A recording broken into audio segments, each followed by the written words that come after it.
6 violent robberies in 2 days. Now one person is in critical condition after someone shot him in the head. Police need your help to find those responsible. I'm Christine Medella. I'm Elizabeth Watts in for John. Fox 5 now has surveillance video showing these criminals in the act. And Fox 5's Miguel Martinez-Valle joins us here in studio with more on this crime spree. Miguel. Well, luckily, police have a lot of video of these criminals. They say there's 4 suspects they're looking for. They say from the looks of it, 2 of them could even be teenagers, and they're hoping sharing their faces will lead to phone calls and ultimately to arrests. We don't believe they're that old. So we put their age anywhere from 16 to the oldest being 20. 2 days, 6 robberies, and 1 victim shot in the head. Now police are asking for help in finding 4 suspects, some of which could be teenagers, who they're calling armed and dangerous. The concern is obviously we want to get them off the street and get them captured before they can hurt anybody else. The crime spree started Saturday morning. The masked suspects fired gunshots inside a convenience store, but no one was injured. The next day, around 2 a.m., another robbery. This one turned violent when a suspect shot a 7-Eleven store clerk even after he did as they asked. And he just walks away from them to let them get the money and leave, and he gets shot. That's what's disturbing.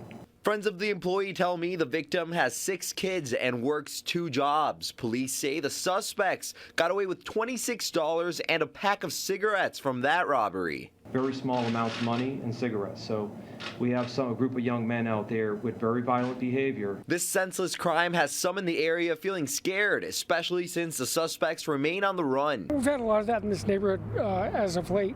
And when it gets that close to home, it gets a little bit scary. Metro says they've added another squad to deal with robberies alone since they've gone up 22% this year. People who frequent these places are hoping police step up patrols and prevent more of these types of crimes. Of course, obviously there has to be more police presence, I think, in this area, which I know they're having an issue with that, but there's only so much we can do right now.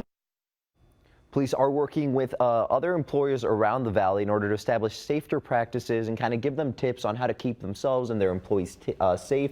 Some of the tips they told us today were, changing up routines so that people that maybe are watching out to see when you deliver things, when you have money switching hands, so they don't have a schedule that they can follow. It's just so terrible for that clerk. He's working 2 jobs, trying to support his family. He does everything they ask, and they still shoot him. And that was the most disturbing part, is he really did, follow instructions. I mean, he was scared. He was trying to, stay cooperative, and these kids, they still ended up shooting him. And so they really are wanting the public to come forward if anyone recognized, maybe identifying features or family members who may recognize their.